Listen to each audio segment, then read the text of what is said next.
Welcome to a bonus episode of Inside GWM, and today we're coming from Auto China, right here in Shanghai. This is one of the biggest motor shows in the world, and again we're here on the GWM stand, one of the biggest at the show, absolutely gargantuan. I've been lucky enough to be here a couple of times before for Justin, who's our PR manager for Australia and New Zealand. Justin, what's your first impressions? Well, Steve, it's not just one stage, it's actually two. So we've got an off-road section, which is showing our tank range, and also our Haval range, our SUV range. So it is a massive show, people everywhere. This is just day one for us, so we're really excited to bring in the coverage over the next sort of 20 minutes or so. I think one of the things that got me, again, coming onto the stand today, last couple of years we've had huge big stands, but this year even bigger, and I think that shows the growth that GWM is having globally, but then also shows you the breadth of capability, breadth of technology and breadth of range that we've got, and I think we can stand here today and safely say that the future of GWM looks bright. One of the cars we want to talk about is this car here, which is the Haval Xiaolong Max. Now this is a car that was unveiled a couple of years ago. It has had some updates, including this really neat new LED lighting on the front there, showing the Haval brand and badge on the front end. It is Haval's global mid-sized SUV. It is a car that we're not going to see in Australia just yet, but is likely to land at some point perhaps in the next couple of years. We do have a brand new Haval X6 coming in the short term, but this is the car we just might see in Australia over the next couple of years. But that's just the first of many cars we want to take you around on this bonus episode of Inside GWM. This car here is a new car, relatively new car for GWM globally. It's known as the Monglong. And essentially this is an off-road biased with on-road manners, mid-sized SUV that could come into the GWM range in ANZ. A lot of the design cues are very similar to what you've been used to on the tank, but ultimately this comes with a Haval badge. And what that means is that this car is designed not just to look rugged, but to have the on-road manners that you would expect from a Haval SUV as well. So again, you can see it a bit more of a boxy, squarer design of one of the important new models, Justin, that we might be seeing at some point in the ANZ region. Okay, so we're here at one of the biggest pieces of news this morning on the GWM stand here in Shanghai. It's created a lot of buzz. Justin, tell us about it. Yes, the eyes are not deceiving you. GWM has just announced their plans to release a V8 engine to the lineup. It's going to bring Tim in, our product specialist from Australia, to go over some details. And we'll just cover off some of the specs. So first of all, it's a 4-litre V8. If you have a look on the top of the engine are two turbochargers. Yes, this is a 4-litre V8 twin turbo. And not only that, if you look around the side as well, 9-speed gearbox with plug-in potential. So there's going to be, just like the HEV as well as the PHEV, there's a motor with the torque converter as well, with massive potential in performance and power. Again, and Steve, I was just going to say, the guys were saying this morning that they've really designed this engine about efficiency. Yep. So while other manufacturers are moving away from the V8, we're actually sort of embracing it. I guess that comes into this technology story we've talked a lot about with GWM in recent months. We've just launched a new 2.4 litre diesel engine in the Cannon, also in the Tank 300, and it shows that GWM is not just developing petrol, diesel, hybrid, it's doing the whole gamut here. So another petrol engine again, really exciting. I think it's an engine that probably will be well received, we think, down under. The question on everyone's lips, and we don't yet have the answer, is exactly what vehicle it's going to go into. The fact that we're viewing it here on the tank stand might give a bit of an indication to that, but again, on this one I think we'll watch this space. Definitely. So I've just been given some exclusive access up onto this mountain, and as you can see, the Tank 300 does go anywhere. So this has just released the new Tank 300 Hulka, and I again apologise if that's been pronounced wrong. It's just literally rolled off the stages and just been released. As you can see, the personalisation of this vehicle through the wheels, the DNA, and even that unique colour is definitely something, the DNA of Tank, and the reason why personalisation is becoming such a big thing in Australia and all around the world. So this thing is obviously not confirmed for Australia at this point, but we do look at every program that comes through, so you might see this rolling down your roads one day soon. So Steve, we just arrived at the Tank 400. Look at the personalisation on this. I can see why the Australian market is craving for this car.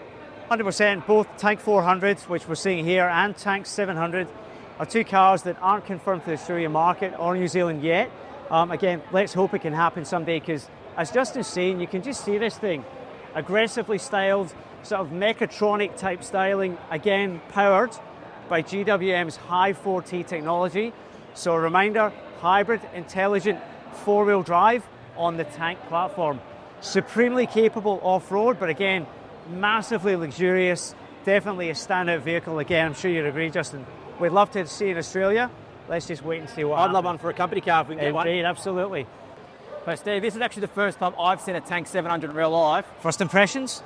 It's massive. Yeah. The height on it, Yeah. the width, it's just an amazing vehicle. Yeah.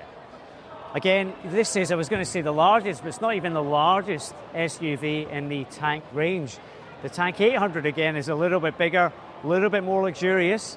But again, where this car really stands out, again, is that really aggressive styling. Very unique in terms of it being identifiable as tank. The big, bold tank logo on the grille there. But again, what sets this car apart against many of the others that people might have seen at the Auto China in Shanghai today is the capability under the skin. So again, Justin, high 4T technology, front and rear locking diffs, but again, luxury all the way.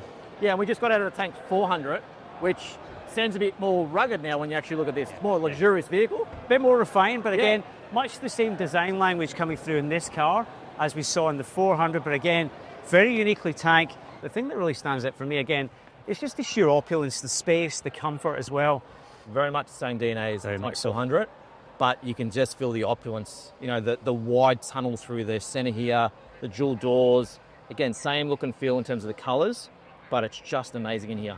Just the little touches. You've got this beautiful analog tank clock centered right in the middle of the dash. Again, the huge screen, your locking discs all through there, and this really nice sort of crystal effect aviation gear shift lever. A very, very nice place to be, and you can see why this is beginning to get to the very top of the tank lineup.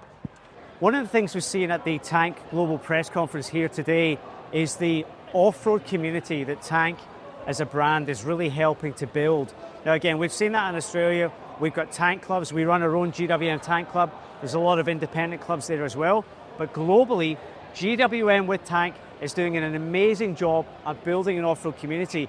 And with this type of car, with this type of technology, you can see why. High 4T, high 4Z. Do you want to run through the viewers just sort of what the characteristics difference are? Absolutely. So high 4T is the technology we've been talking about on the brand new Canon Alpha plug-in hybrid that's just about to be launched in Australia.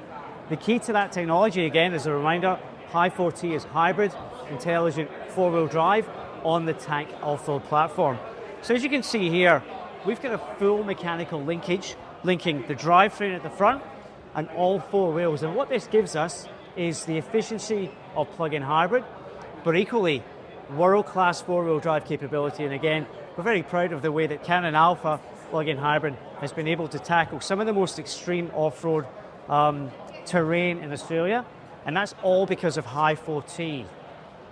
If we move over here to high 4Z, Justin, again, this is a technology which is not yet launched, not yet available here within Australia, but again, it's something which is on the radar and certainly likely to be part of the lineup moving forward. Again, the difference is with this has no mechanical linkage between the front and the rear. It uses electronic motors with the battery there in the middle to drive power to the front and rear. So again, there are benefits, advantages to both, dependent on the type of driving you're looking to do. Both very, very capable off-road. One perhaps with a little bit more capability off-road, the other one offering more range and fuel efficiency as well. Yeah, and I think depending on what we believe the consumer is looking for, we'll have a platform to suit both lifestyles. You've heard us say the word choice a lot on these Inside GWM live streams, and that's exactly what this is about. GWM isn't settling on one particular powertrain. We're not settling on one particular drivetrain. We're developing multiple options for multiple uses for buyers and users across the globe. And I think that's probably, again, a really good sum up of some of the technology we've seen on the stand today, Justin. Breadth of capability, breadth of range, breadth of technology. Again, this is just another example. So we've just come over to the Ute section, and this is obviously the Canon Alpha Ute. Now, it looks a little bit different to what we sell, Steve. Heavily modified vehicles, but you can see directly from a corporate point of view where things are going. It is. I mean, this is obviously very much an off-road focused version of our Canon Alpha High 4T, which of course is our plug-in hybrid technology, Justin. Yep. A car that we're just about to launch in Australia and New Zealand as well. But again, much more in terms of the styling, a lot more like that Canon Alpha PHEV XSR version that we previewed on Inside GWM a few episodes ago. But to your point, Justin, again, you can see the level of customization. You can see the level of accessory development going on here within the Chinese market. And there's certainly some ideas, I'm pretty sure, that we could take and bring back to Australia as well. Yeah, definitely, definitely. And you can sort of see, they think outside the box, different ways of mounting tyres, different off-road capabilities, recovery tracks, these kind of things. It's all the stuff the Australian market's looking for, and it's all coming out of China, out of our head office, which is quite unique. One of the things, again, just to remind viewers about this particular car, Canon Alpha plug-in hybrid High 4T is just about to go on sale in Australia. It is the most capable, the most accomplished plug-in hybrid in Australia. We've taken the lessons of what we've done in developing the next generation Canon with bigger engine, 3.5 ton towing, and we've taken those lessons exactly into this car as well. World-class four-wheel drive High 4T technology under there, making sure that it's supremely capable off-road. We've got class-leading 110 k's of EV range, and again, 3.5 ton towing. So again, all the characteristics that make a ute exactly what buyers are looking for in Australia and New Zealand. This car's got them with the High 4T technology under the skin as well. So the front of this thing looks like a Canon Alpha, but as I get up, you'll see it's actually a motorhome. The capabilities of this vehicle, Steve, putting a motorhome on the back of a stock vehicle, you don't see that. This here really takes it to the next level. It's incredible. And I think the Australian market would love to see this. I mean, it's not something that we've seen in plans or we've actually looked at. But I mean, I'd love to hear the comments. Would you buy something like this? Would you invest your money into a vehicle that comes off the production line looking like this? Love to hear the comments. And we'll swing round just to the side and give you a little look, sneak peek if we can, just inside as well. So again, like with any GWM Haval tank product, if you can follow us in just quickly, you can see the level of luxury in here. So again, something very, very unique, very, very premium, something very, very GWM. Look up there, even some room to camp and sleep up there as well. Steve, I bet you didn't realise this thing actually comes out on the side. That's incredible. Again, when I did look inside, I was thinking, that's pretty spacious, very TARDIS-like, if you know what the TARDIS is, but incredible. The engineering into this vehicle is something exceptional, and it goes back to the DNA of the company. It's not just cars and utes that we're actually looking at. It's things like this, which definitely set us apart from a lot of the competition. And like I said before, this could work in Australia, Steve. I think it could. If you think about the green nomad market, again, anyone who just enjoys their weekend camping, off-roading, the best of both worlds with this, it's an incredible thing. Got a little bit distracted with this future GWM product. Steve, you want to fill the guests in what we're watching? Again, just incredible, showing the breadth of capability, technology that GWM has got. We're here with the SO 2000, which essentially is GWM's brand new motorcycle brand. So cruiser, one of the largest in terms of length at 2.6 meters long. It is massive. This is a 3-box configuration with storage boxes at the side and at the rear here. Again, obviously liveried up for the police. Not sure how that would go or look on Australian roads, but a very, very compelling bike. Again, luxury all over the place. Rotary dial there in the middle to control your full digital screen, which of course is locked when you're driving. Heated hand grips, heated seating.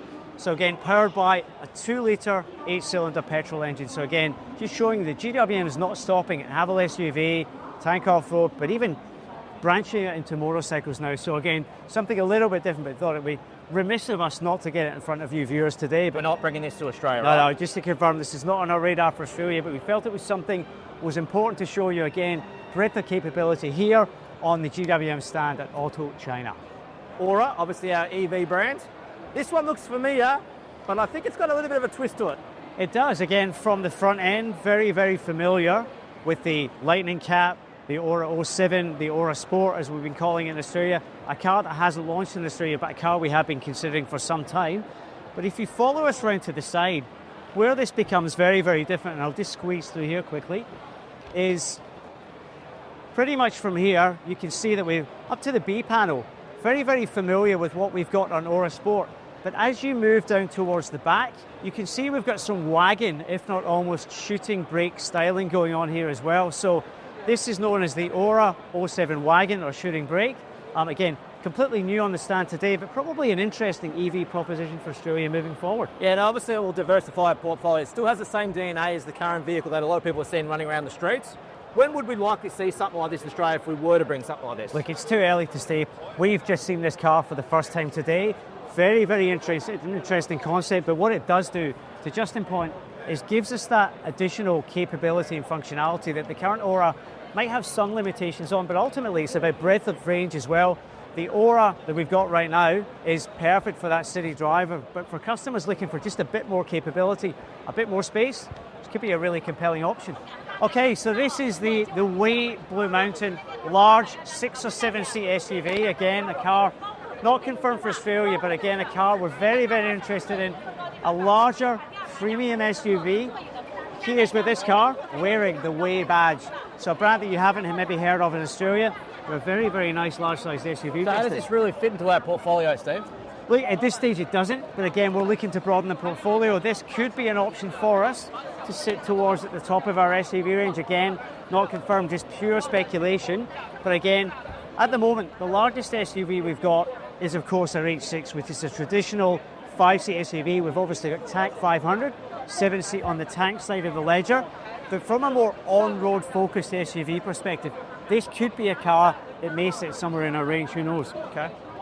Yeah, it's got a quite unique styling, very, very sophisticated in terms of its modern design. You can see the headlights there, very, very slimline. The size of the vehicle is actually quite deceiving on the camera. It's actually quite a tall vehicle in terms of its size. So definitely probably towers over a H6 a little bit. It is, it's a much bigger car than an H6, longer wheelbase, longer overall dimensions everywhere. But again, I think the key in understanding what this car offers is on the inside. So let's jump in and take a look. The way it's set up here is ultimately your multimedia information is here. You've essentially got your digital instrument cluster here, and then over here, entertainment for your passenger on there as well. So it's a whole load of information for the driver, and again, entertainment for the passenger. Steve, we just ventured into the back, and I'm not sure if I'm in a car or first class heading back to Melbourne. It feels like I wish we were in first class, Justin, heading back to Melbourne. I can assure you that's not the case. But ultimately, yeah, again, this is absolute luxury for the passenger. This is where you can see how much of a bigger vehicle it is from the H6. Seating for 7 here in this scenario, probably 6 in terms of that exact two full 2-seat placement in the back. But again, fully reclining seats here again. Just it is like business class in the back of an SUV. Even here, very much plane-like. You've got your nice little pop-out table there again. So the functionality. And I think that's a screen, but I'm not actually sure how it comes down. So I think that's a full screen to keep the kids happy. You've essentially got that. So again, entertainment for But what's really interesting, if Mitch just pans down, there's actually no transmission tunnel running through here anymore. Well, one of the keys to this, and that's exactly why you're not seeing that transmission tunnel running through there, is essentially this will be potentially EV, potentially plug-in hybrid as well. So different technology makeup under the skin. But again, you can see what that does for space, for legroom. I mean, Justin, you're obviously a lot taller than I am, but even with your height, significant headroom, significant legroom in the back here as well. So this is the Way Blue Mountain. Again, a car that's not on a radar for Australia at this stage, but again, it just gives you a glimpse into what might be possible for GWM, not just in Australia, but globally moving forward as well. So, Steve, that's a pretty in-depth live stream for today, and it's obviously a very unique one coming from the Auto Show, so I'm not sure how you're going to top that moving forward. But, I mean, I'm quite comfortable to sit here for the rest of the day and let you go and do some work, but I think we need to sign off from what has been an amazing auto show down here. Justin, that's a great call. I mean, obviously, it's a very, very busy show, tens of thousands of people out there. But again, it's a pretty comfy position we're in right now. Got some fantastic dual zone climate control. I think maybe we crank that on, chill out for a bit, and then see what else the show's got to offer. Definitely. But thanks for watching another bonus episode of Inside GWM, and we'll see you back online next month.